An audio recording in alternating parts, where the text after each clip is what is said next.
Okay, so let me start my presentation. So, hello everyone, I'm Tokuda. I'd like to talk about our work on applying program generation and verification to cryptography. I'll begin with an introduction. Our target is cryptographic implementation. What is needed for cryptographic implementation? Traditional cryptography, such as RSA and elliptic curve, needs high performance. The implementations are based on mathematical algorithms, and tricky low-level optimizations are applied. And correctness is also needed. We have to take care of algebraic properties and reasoning about low-level code. So in this case, formalizing all in a proof assistant such as Cork works. How about post-quantum cryptography? The same as the traditional one, the quantum-resistant cryptography based on learning with errors problem needs high performance and correctness. In addition, maintainability and extensibility are required. Many experts have proposed combinations of optimizations to compete. Then, so the implementation has been updated frequently. Furthermore, new architectures should support these implementations.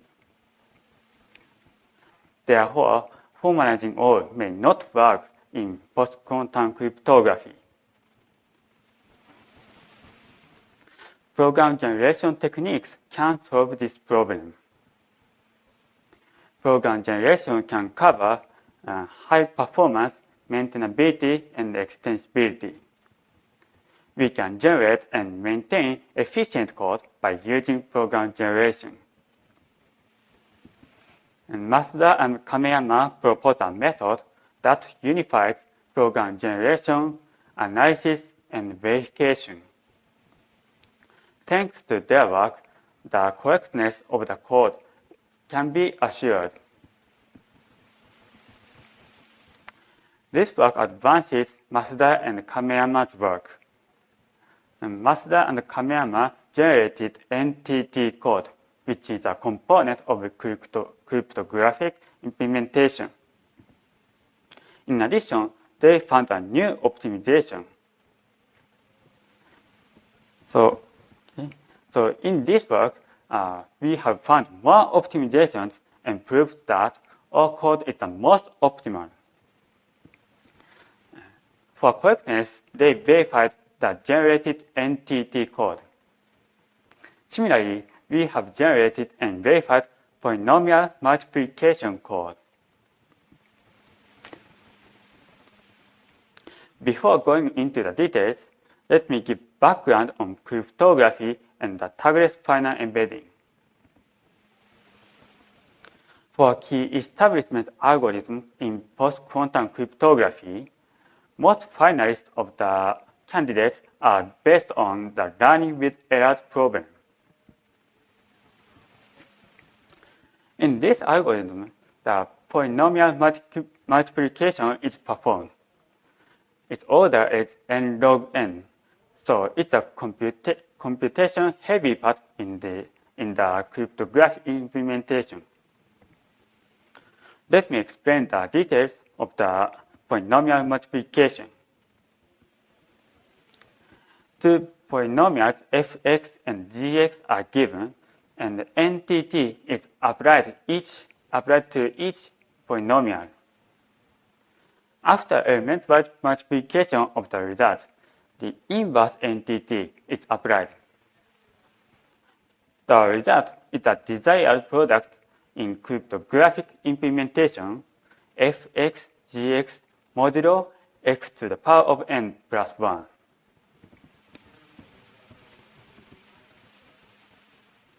NTT is number-theoretic transform defined as shown here. Here, omega n is the nth primitive root of unity. One may ask, is NTT just the discrete Fourier transform? The answer is yes, but it's for values in ZQ. For example, when Q equals 12,289, 13,000 is congruent to 711 modulo Q, so these two numbers are treated the same. Masuda and Kameyama and this work use the tabless finite embedding. It's a way to embed a typed DSL into a meta language. This is realized as follows. An interface defines the type syntax for embedded DSL. So this is an example of a DSL program and has a type DOM. An interpretation instantiates the interface by defining semantics for embedded DSL. By giving this interpretation, we can execute the DSL program. Let me present other interpretations. We can realize the code generator by using tagless finite embedding. By giving this interpretation, the type DOM is instantiated as a string that represents code. We give this interpretation to realize interval analysis. This instantiates the type DOM as a product of int and int, which represents the lower and upper bounds of values. The inserted assertion checks if the upper bound causes the overflow.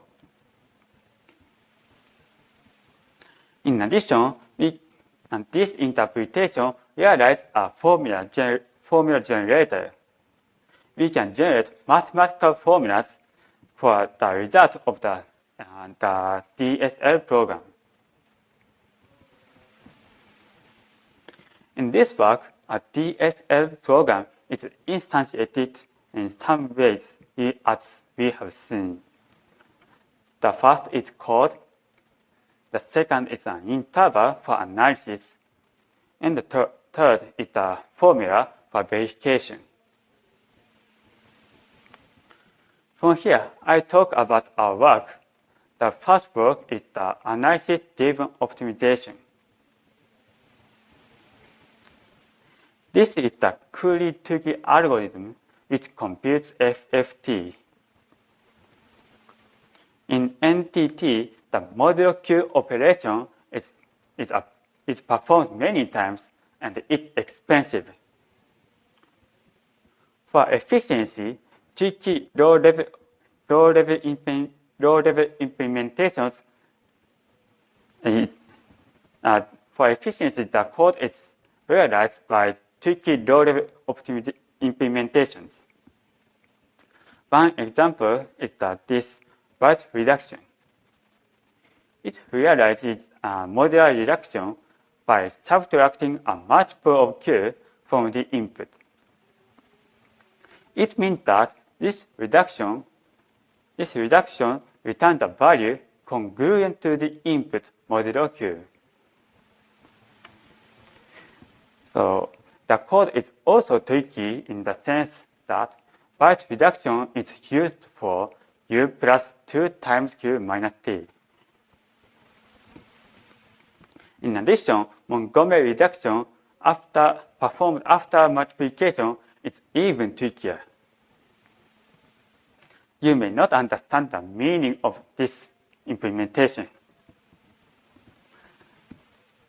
So as you can see, the correctness of the code is far from obvious. Both high-level algebraic reasoning and low-level reasoning are required. And furthermore, the code is correct only for particular parameters Q and N.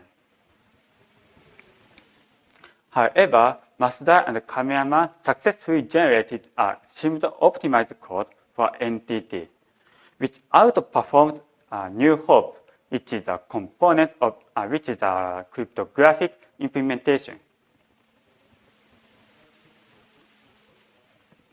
Masuda and Kameyama performed interval analysis to guarantee the absence of integer overflow. This shows the example of an operation and the corresponding pre- and post conditions. The analyzer holds the lower and upper bounds of the values in a program. The bounds of the first operand of mod x1 and x2 must satisfy this precondition to be an unsigned 16-bit integer. The precondition for second operand is slightly different. The upper bound must be less than 2 to the power of 14. Then the post condition is similar to the second precondition. In this interval analysis, manual control is needed for two reasons. First, different pre- and post conditions are needed for each operation. As we have seen in the previous slide, we must control these conditions. Second, for some reductions, the standard interval analysis, such as Flamasi, failed to infer the desired intervals. For example, low-level operations such as byte reduction needs exhaustive computation to find sufficiently precise bounds. In our work, we have investigated and re-implemented Masuda and Kameyama's interval analyzer. We have found that some assertions can be replaced like this. The 2 to the power of 14 has been replaced with 2. Actually, we performed interval analysis for stricter conditions, and the result said that their conditions satisfy. So this result leads to a new optimization opportunity. I'll explain the analysis-driven optimization that we have found. This is the innermost loop of NTT program. By applying code generation, we can obtain this straight line code. In this generated code, a loop for j has been unrolled. Many reductions appear in the generated code, like that byte reduction. And some of them can be eliminated as long as there's no overflow. Since the number of byte reduction is related to the performance of the generated code, we should eliminate this as many as possible. By using our interval analyzer, we found more precise bounds than Masuda and Kameyama's interval analyzer.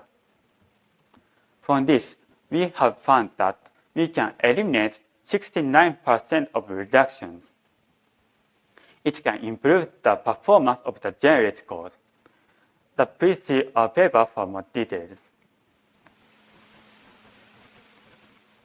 In addition, we have checked the optimality of the generated code. We tested all possible codes with fewer reductions, and all of them cause integer overflow. So by applying this approach, we have confirmed that our code is the most optimal in such space. Next, I'll describe how we have proved the functional correctness of the generated code. Our goal is to verify the functional correctness. In other words, it is to check that the generated code satisfy the definition of polynomial multiplication. We have done this with end-to-end verification. Following Masuda and Kameyama's work, we have decomposed the verification problem into low-level and high-level parts. The low-level parts is verifying the implementations of modular arithmetic. The high-level part is verifying the DSL program. Here, we assume the correctness of the low-level part. So let me explain the details of each part. First, we need to verify the functional correctness of the low-level implementations. For example, the input and the output of byte reduction must be congruent modulo Q when the input is an arbitrary unsigned 16-bit integer. So there are two ways to verify it. Masuda and Kameyama used an SMT solver. On the other hand, we used a brute force approach. It applies the reduction to all possible inputs and checks if the results satisfy the specification. We have verified all three reductions in the code in only 1 minute. So we have verified the low-level part, so all low-level implementations can be replaced with normal modular arithmetic operations. Assuming it, we can verify the high-level part, whether the result of the executing the polynomial multiplication code is equivalent to the definition. In normal execution of the polynomial multiplication program, both the input and output are concrete values. We have replaced this normal execution with formula generation to make the input variables and make the output formulas. Next, we have compared the generated formulas with the definition of polynomial multiplication. We have checked that the generated formulas are congruent to the definitional formula modulo Q. This verification succeeds, and it takes about 6 minutes for formula generation and 6 seconds for checking. Hereby, the functional correctness of the generated code has been verified. There are many related works, and I introduce one of them. One and others propose a method for complete verification. They verified various efficient assembly code with a verification tool called cryptography. Their method needs human effort to insert assertions, so it's more reliable but less extensible, and it's probably not suitable for frequent updates of the code. In contrast, our method is lightweight verification. It relies on a bigger trusted computing base than their method, but however, we have verified modularly, so it's easier to extend and modify. It's good for exploring new optimizations. So let me conclude this work. Our contribution can be summarized in 3 points. The first, we have proposed a method to generate polynomial multiplication code. Second, we optimized the generated code and showed the optimality in a search space. Third, we analyze and verify the generated code in a lightweight way. Future work includes applying this method to other implementations for post-quantum cryptography, such as crystal Kyber. We also consider generating and verifying optimized shimmed code as our future work. Thank you for listening.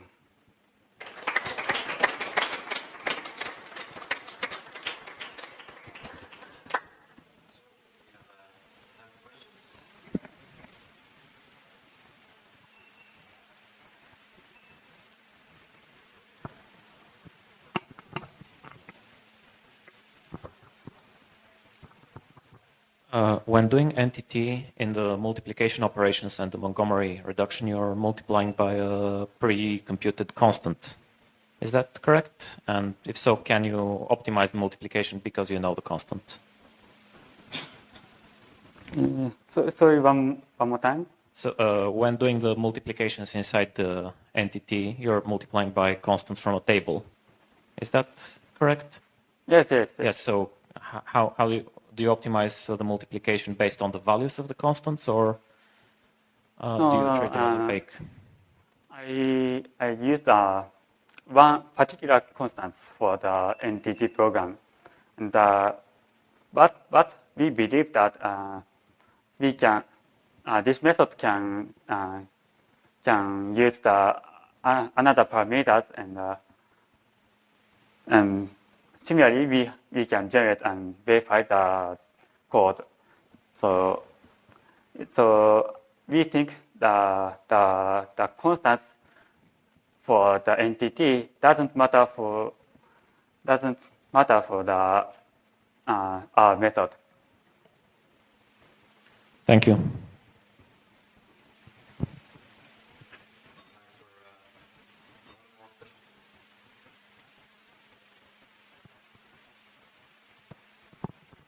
Thank you for the presentation. And I remember that in lower level part, verification of lower levels part, it use brute force, so it consumes 60 seconds.